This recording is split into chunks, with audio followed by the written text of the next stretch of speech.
বন বিভাগৰ কাৰ্যালয়ত নিশা হলে চলে জুৱাৰ আড্ডা আৰু ইতিমধ্যে আমি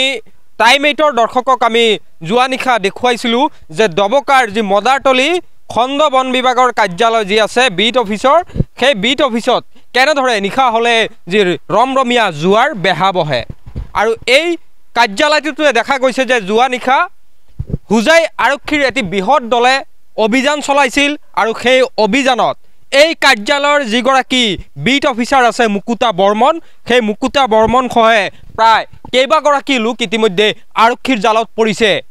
বিশেষকৈ ক'ব লাগিব যে নগা বন সংমণ্ডলৰ অন্তৰ্গত যি মদাৰতলি বিট অফিচ আছে আৰু এই বিট অফিচত প্ৰত্যেকটো নিশাই ইয়াত বহে এক বৃহৎ জুৱাৰ আড্ডা দেখা গৈছে যে এই সমগ্ৰ বিষয়টো হুজাই আৰক্ষীৰ অধীক্ষক সৌৰভ গুপ্তাৰ যেতিয়া এই বিষয়ে তথ্য লাভ কৰিছিল তেওঁ আৰু গোপন তথ্যৰ ভিত্তিতে জুৱা নিশা দেখা গৈছে যে এক আৰক্ষীৰ বিশেষ দলে আহি অতৰ্কিত অভিযান চলাই এই যি কাৰ্যালয়টো দেখা পাইছে এই কাৰ্যালয়ৰ ভিতৰতে কিন্তু দেখা গৈছে যে বিট অফিচাৰ খহে বহু কেইজন লোকে জুৱাৰ আড্ডাত বহি আছিল কেৱল জুৱাৰ আড্ডাতে বহা নহয় অসামাজিক বিভিন্ন কাম কাজৰ লগত জড়িত থকা খায় সামগ্ৰী উদ্ধাৰ কৰিছে আৰু তাৰ পাছতে দেখা গৈছে সমগ্ৰ ঘটনাই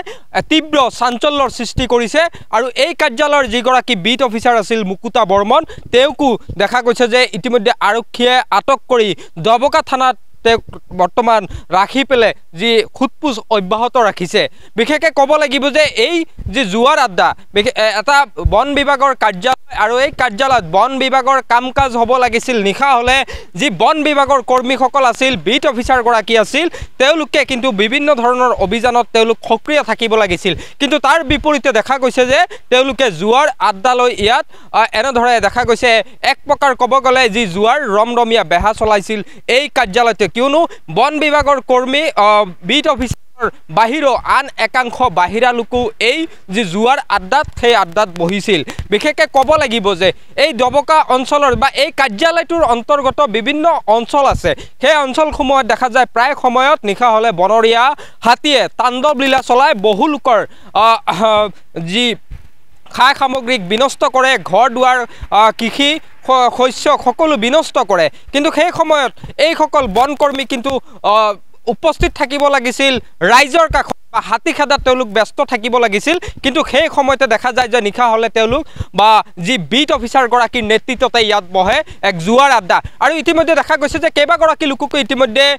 দবকা আৰক্ষী আৰু হুজাই আৰক্ষীৰ অধীক্ষক সৌৰভ গুপ্তাই যি তেওঁৰ গোপন তথ্যৰ ভিত্তিত চলোৱা অভিযানত ইতিমধ্যে কেইবাজনকো ইতিমধ্যে পুলিচে আৰক্ষীয়ে গ্ৰেপ্তাৰ কৰিছে আটক কৰিছে আৰু আটক কৰি তেওঁলোকক খুটপুছ অব্যাহত ৰাখিছে যদিও হয়তো তেওঁলোকক কিছু সময় আগতে হয়তো গ্ৰেপ্তাৰ কৰা হৈছে আৰু ইতিমধ্যে সমগ্ৰ ঘটনালৈ তীব্ৰ প্ৰতিক্ৰিয়া সৃষ্টি হৈছে সচেতন মহলৰ মাজত আৰু এই ঘটনা বা এই দৃশ্য আমি এক্সক্লুসিভলি দেখুৱাইছিলোঁ যোৱাটো নিশা টাইম 8ত আৰু ইয়াৰ পাছতে ইতিমধ্যে বন বিভাগৰ এনেধৰণৰ কৰ্মকাণ্ডক লৈ কিন্তু বৰ্তমান দেখা গৈছে প্ৰশ্ন সৃষ্টি হৈছে বা প্ৰশ্ন উদয় হৈছে আৰু সমগ্ৰ ঘটনাৰ যে এই অঞ্চল বা দবকা অঞ্চলৰ যি সচেতন ৰাইজ আছে তেওঁলোকে ইতিমধ্যে আৰক্ষীক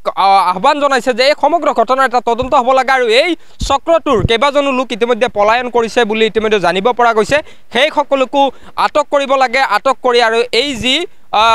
বিশৃংখলা বা এনেধৰণৰ অসামাজিক কাম কাজ চলি থাকে সেইখিনি কিন্তু বন্ধ কৰিবলৈ ইতিমধ্যে সচেতন মহলে দাবী জনাইছে।